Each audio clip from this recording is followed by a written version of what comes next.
Bismillahirrahmanirrahim. Alhamdulillah Rabbil alamin. Wassalatu wassalamu ala asyrafil mursalin sayyidina wa ala Muhammadin wa ala alihi wa sahbihi asmin amma ba'du. Kita semua tadi seperti yang dikatakan Kaden pernah diswani Mas Sufyan Sauri, juga beliau pernah ngaji. Sebetulnya dalam banyak hal-hal yang keseharian itu lebih prinsip ketimbang ide kita tentang hal-hal besar. Saya beri contoh, Allah itu Tuhan yang maha kuasa, yang menguasai alam raya ini. Kadang-kadang menjelaskan dirinya itu hanya alladzi at'amahum min ju'. Saya ini Tuhan yang memberi makan kamu saat Anda lapar, saat kalian lapar. Jadi untuk beriman kepada Tuhan yang Maha Esa, kepada Allah, kamu yakin yang memberi makan kamu itu Tuhan. Apapun kecewanya Anda terhadap tetangga, terhadap negara, terhadap mertua, terhadap istri, itu kecewa Anda tidak akan mati. Tapi kalau tidak makan itu mati. Sehingga Allah mensifati dirinya kadang pakai keseharian. Alladzi at'amahum min ju'. Tuhan itu siapa? Yang memberi makan kamu ketika lapar. Tapi kamu untuk syukur itu nunggu punya istri cantik, neriman, gampang diatur, membolehkan poligami. Terus 4 istri itu neriman semua, loyal semua. Itu sombong betul. Mau syukur saja kok repotnya seperti itu. Jadi mau syukur ya ada makanan dimakan. Itu. Kalau ngantuk ya tidur. Ayatnya wa min ayatihi manamukum billaili wan nahar. Maksud ayat Allah itu tidur. Nah, keangkuhan-keangkuhan ini yang menjadikan kita itu jadi repot hidup. Wong untuk syukur kok nunggu tadi. Mertua baik, tetangga baik, istri baik. Apa saja di sekelilingnya harus baik. Nah, keinginan berlebihan ini menjadikan kita lupa ada hal-hal yang paling kita butuhkan, yaitu oksigen. Kita boleh nempat di bumi Allah. Alladzi ja'ala lakumul ardo firasya. Bumi kamu tempati enak. Coba kalau gempa. Apa artinya istri 4 cantik semua kalau pas digoyang apa? Gempa. Apa artinya kamu jabat? Entah apa saja jabatannya. Kalau bumi likuifaksi, habis kamu. Kiai meskipun dai kondang umatnya jutaan, kalau likuifaksi di panggung hancur. Tapi nikmat-nikmat yang disebut Allah seperti itu kita kaji keseharian. Alladzi ja'ala lakumul ardo mahda. Allah yang menjadikan bumi dalulan yang mudah diinjak. Famshu gimana dia silahkan pakai jalan-jalan. Jadi saya termasuk benar-benar kiai Jawa. Kalau kerennya kiai Nusantara atau kiai Indonesia lah. Diajari bapak saya Kiai Haji Nur Salim, diajari Mbah Maimun. Itu Islam itu keseharian. Karena ketika Anda memilih hal-hal yang serius, itu tujuan utamanya ridhonya Allah. Dan ridhonya Allah bisa kamu dapatkan sesuatu yang pasti benar. Misalnya dalam sebuah hadis Sahih Muslim disebutkan, Innallaha la yardha 'anil 'abdi idza akalal akla fayahmadahu 'alaiha. Aw yashraba syarba fayahmadahu 'alaiha. Itu redaksinya inna itu sesungguhnya. La yardha juga pakai lam taukid, juga maknanya sesungguhnya. Sungguh-sungguh Allah sangat ridho ketika seorang hamba itu makan ketika sesuap nasi dia muji Allah, ketika minum seteguk nasi dia muji Allah. Itu kalau orang diridhoni Allah itu wali betul.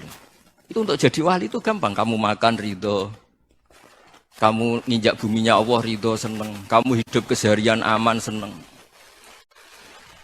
Nah ini supaya sampean kita semua ngaji betapa panduan Rasulullah untuk menggapai ridho Allah itu banyak yang keseharian sekali. Saking kesehariannya banyak dalam hadis dan itu sahih. Nabi menyebut hal-hal yang keseharian. Hatta ma tas'alu fi fimra'atika. Kamu punya uang kemudian istri kamu bisa makan itu ibadah. Bahkan sebagian ibadah itu dicontohkan Nabi yang akhirnya diprotes sahabat.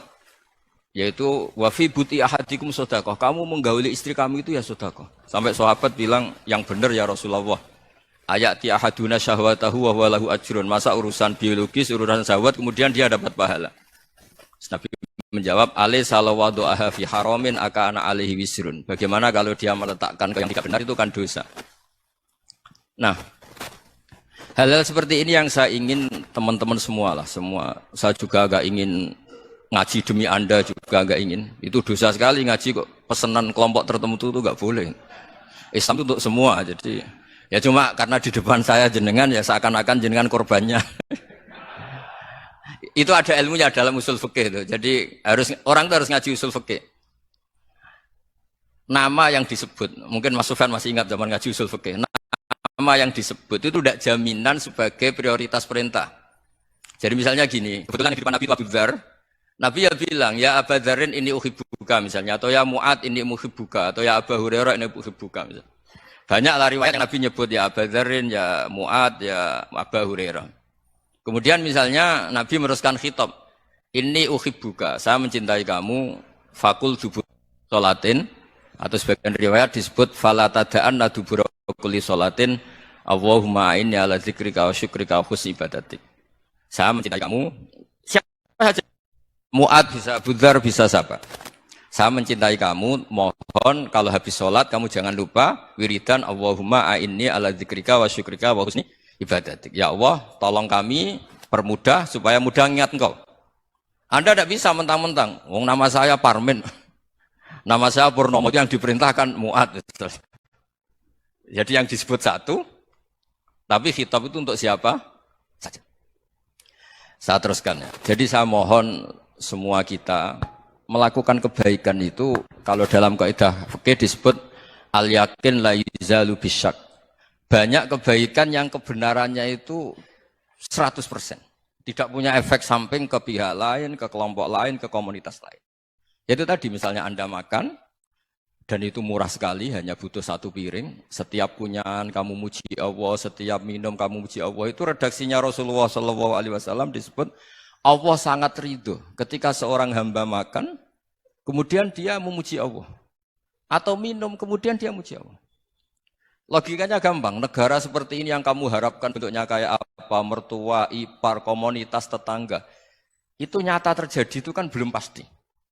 Sementara yang mesti terjadi adalah kamu butuh makan, kalau tidak mati. Butuh minum, kalau tidak mati. Butuh bumi yang nyaman ditempati, kalau tidak kita juga mati. Sebab itu Allah kalau menyebut nikmatnya itu adalah kejarian. Alladzi at'amahum min ju'. Allah itu siapa? Allah itu yang menciptakan kamu bisa makan. Tidak berlebihan. Allah itu yang menciptakan kondisi sosial itu ideal. Zaman Nabi itu ya ada orang munafik. Orang-orang pilihan Allah itu juga diuji orang sekelilingnya yang macam-macam. Semua diuji sesuai konteks zaman dan waktu. Nah, tapi ada ibadah-ibadah yang selalu disarankan Nabi. Sampai Nabi itu pernah ditanya, ayul islami khairun ya Rasulullah, Islam terbaik itu gimana? Jawaban Nabi itu unik, it'amu to'am. Islam terbaik itu ya makan-makan, santai-santai. Ketika Allah menyebut beberapa kebaikan, falak tahamal aqobah, wa ma adrokan apa? Mal aqobah. Terusannya apa? Fakku rokobah. Terusannya apa? Au it'amun fiyaumin dimasubah. Ya, cara makan-makan itu juga Islam. Kenapa? Ya bayangkan kalau tidak ada makanan, kita mati kan? Kondisi sosial tidak ideal itu Anda masih gak apa-apa. Tapi kalau Anda tidak makan, Anda tidak minum, kamu punya istri cerewet masih bisa hidup, punya mertua cerewet masih bisa hidup. Tapi kalau tidak makan bisa mati. Berarti penting mana istri sama makan? Penting mana? Makan. Semoga istri Anda dengar, nanti kamu disuruh makan tapi pulang deh. Itu kalau dibahasakan makan masih memahami. Penting mana nasi satu piring dengan istri. Enggak ada nasi mati, enggak ada istri belum mati. Penting mana? Enggak berani jawab kan? Nah, ternyata Anda tidak garang kan di depan istri. Jadi saya mohonlah, mungkin Mas Sufyan Sauri tadi yang bisa bantulah. Teman-teman tuh ngaji yang keseharian saja. Karena kita nyari ridha Allah itu berdasar firman Allah. Dan firman Allah itu menyebut keseharian itu riang, gampang. Itu tadi misalnya, wa min ayatihi manamukum bil-laili wan-nahar. Termasuk ayat-ayat Allah itu kamu tidur. Maka dulu itu ada guyonan, ada tokoh Mu'tazilah. Kelompok dalam Islam yang berpikir, manusia itu bisa menentukan ikhtiarnya sendiri. Karena saya bisa duduk, ingin berdiri, berdiri. Karena kelompok ini enggak terima kalau semua kehendak Allah, nanti bagaimana kalau semua kehendak Allah kok ada hisab, ya ada sanksi. Lucunya itu, dia akhirnya, ini cerita ya, mencintai seorang perempuan, cantik sekali. Dan itu dia menjadi ahli sunnah itu oleh hal-hal yang sepele. Karena istrinya cantik, ya namanya suami istri itu hubungan intim. Terus ditanya, Mas, masih ingin lagi? Masih. Silahkan diulang lagi. Wah ya tidak bisa. Katanya manusia bisa menentukan yang inginkan. Itu tobat itu. Itu nggak bisa ditobatkan masuk surga. Orang cantik yang mudah nobatkan orang itu orang cantik. Segampang itu. Akhirnya kita tahu, makanya kalau dalam kitab hikam itu disebut al-akil mayakul madza yaf'alu wa hubi wal ghafil mayakul madza af'al. Orang yang punya akal karena sadar ini wilayah Allah, semua milik Tuhan. Itu dia tiap hari berpikir, besok Allah akan melakukan apa terhadap dunia ini. Kamu merencanakan sesuatu mau plesir ternyata gempa. Mau wisata ke Rusia ternyata perang. Kamu tidak pernah tahu apa yang akan terjadi besok. Wa ma tadri nafsum madza taksibu ghadan. Tapi anda semua kita ini sering punya jadwal permanen. Makanya saya kalau diundang siapa saja, isane takdir. Yang jelas Gus ini acara penting. Ya masih acara penting nak pangeran ngersakno apa piye? Kok ape dadi pangeran kamu mau jadi Tuhan. Itu kadang ya kiai. Penting Gus acara ini jenengan harus memastikan bisa. Loh kamu itu yang ngajarin tauhid, sesuatu itu biadillah kok bilang-bilang apa pasti. Kalau maksa terus tak tobatkan dong kamu kata saya itu. Ya kalau gitu Gus bilang insya Allah. Wah itu hati saya, fisik saya, roh saya sudah bilang insya Allah. Tidak usah kamu latih kata saya. Nah hal-hal tauhid keseharian itu gampang sebetulnya. Wal ghafil yaqulu madza af'al. Tapi orang yang lupa Allah dia setiap hari bilang besok apa? Kita bisa melakukan apa? Seakan-akan dia itu aktor, dia penting, dia subjek permanen, dia. Padahal kita ini hanya objek kehendak Allah Subhanahu wa taala. Karena kita yakin sesuatu yang terjadi di alam raya ini kita tidak bisa apa-apa. Makanya saya sering ngaji, sering bilang saya. Ketika Anda mensifati Allah, Dia yang menghidupkan. Sudah itu tanamkan sehingga ketika kita mati santai saja. Kenapa santai? Allah punya cara menghidupkan kita. Zaman kita hidup juga gak tahu caranya ngelola jantung, ngelola paru-paru. Kamu juga gak tahu ngelola oksigen yang tidak beracun, tidak mengandung polusi. Tahu-tahu hidup.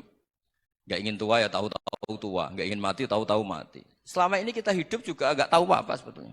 Hanya gaya tok, punya jadwal, punya planning. Kalau kamu bisa menentukan pilihan Anda, pasti Anda istrinya cantik, 4 neriman semua, kona'ah semua. Nyatanya enggak kan? Ada 1 jelek, cerewet. Wah itu kan, nyatanya enggak bisa apa-apa Anda kan? Dan kamu bawa mati lagi. Itu kan, istri Anda juga gitu, punya keinginan, punya suami yang ganteng, yang jabat, yang neriman, yang enggak poligami. Ya enggak kesampaian juga. Kalau kita ngitung tingkat kegagalan kita itu gagal terus. Ya kan? Nah, terus ingat Allah. Madza yaf'alu wa hubi. Orang yang punya akal selalu berpikir Allah itu menghendaki apa terhadap saya. Lalu sama-sama orang gitu.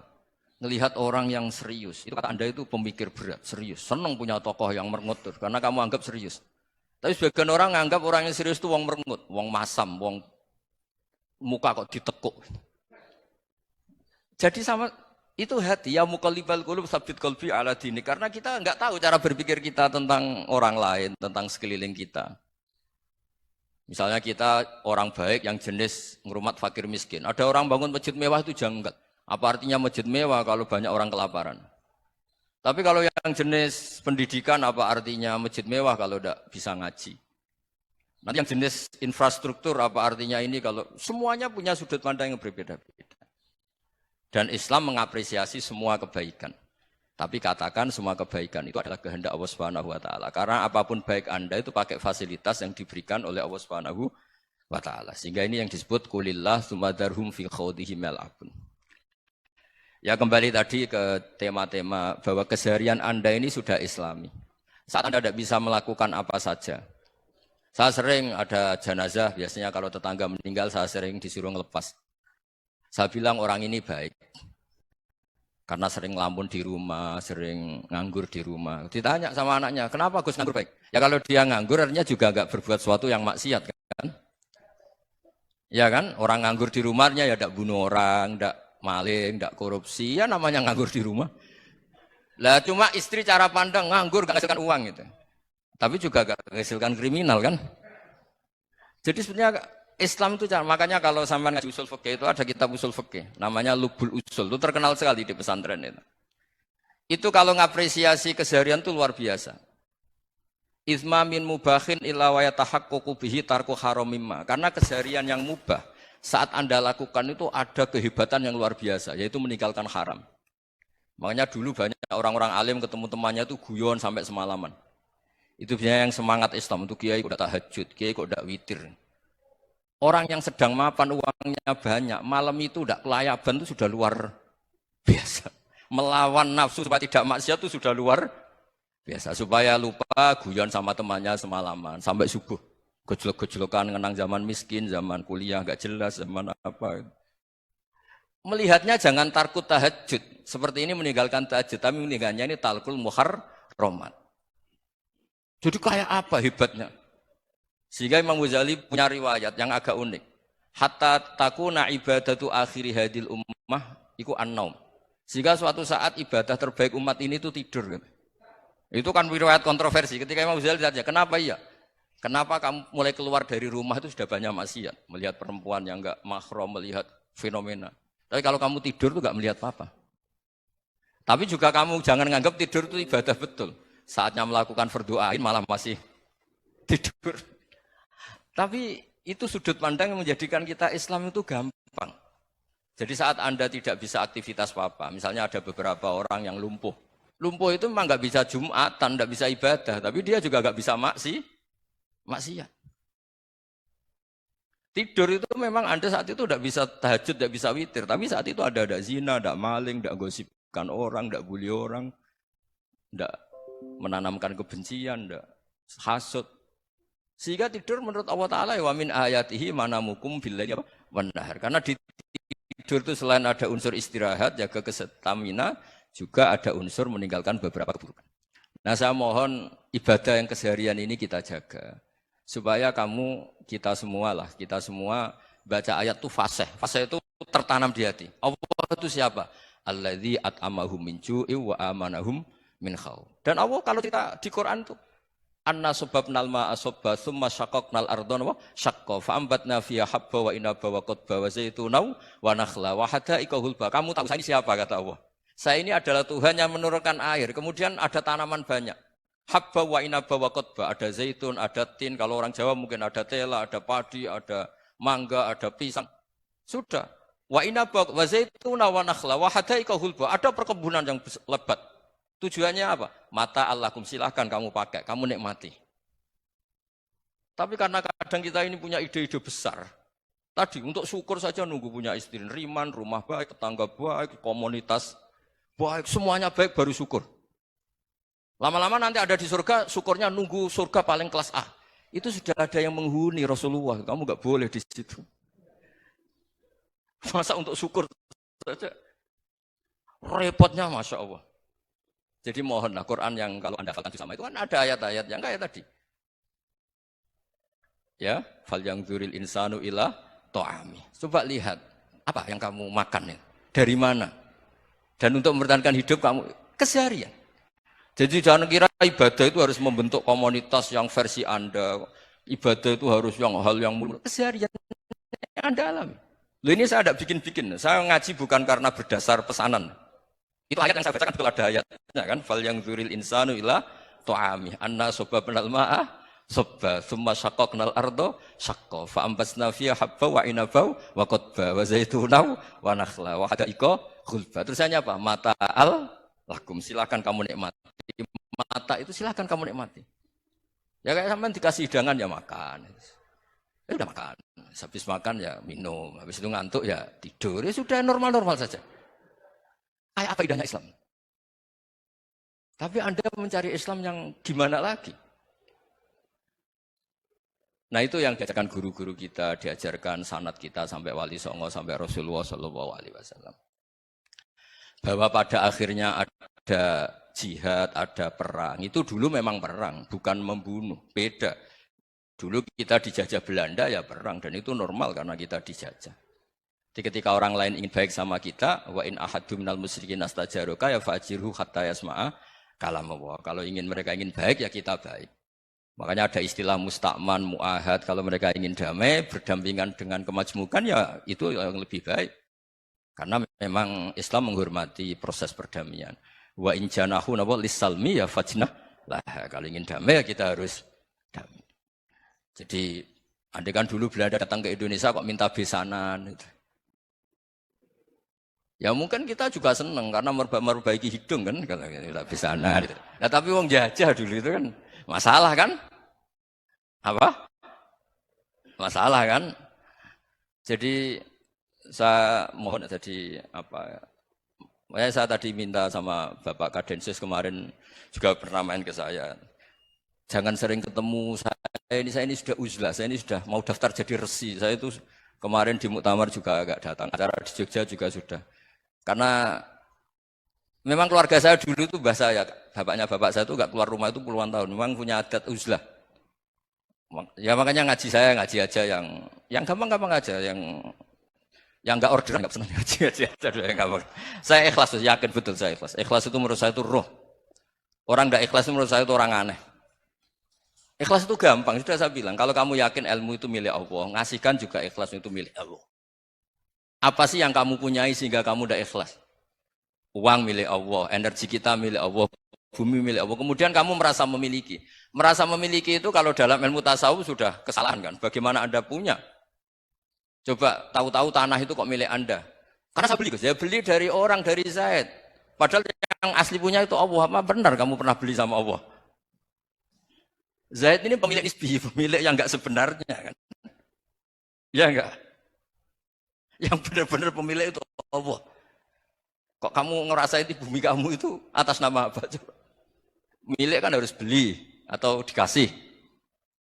Tidak semua kan? Nah, makanya terus famshu fi manakibiha. Dan Allah menyebut, sudah saya ini yang menciptakan bumi. Walladzi ja'ala lakumul arda dalulan. Dan Allah menyebutnya sederhana. Famshu fi manakibiha. Silakan jalan-jalan. Terus hanya apa? Wa kulu rizki, silakan makan-makan. Jadi Islam itu yes. Ya, makanya kiai-kiai itu ada acara makan, sampai ada guyonan fikuli makanin makan di setiap tempat ya makan. Nggih ngoten nggih, pokoke sing gampang-gampang mawon nggih. Nggih Mas Sufyan nggih sing gampang-gampang mawon nggih. Assalamualaikum warahmatullahi wabarakatuh.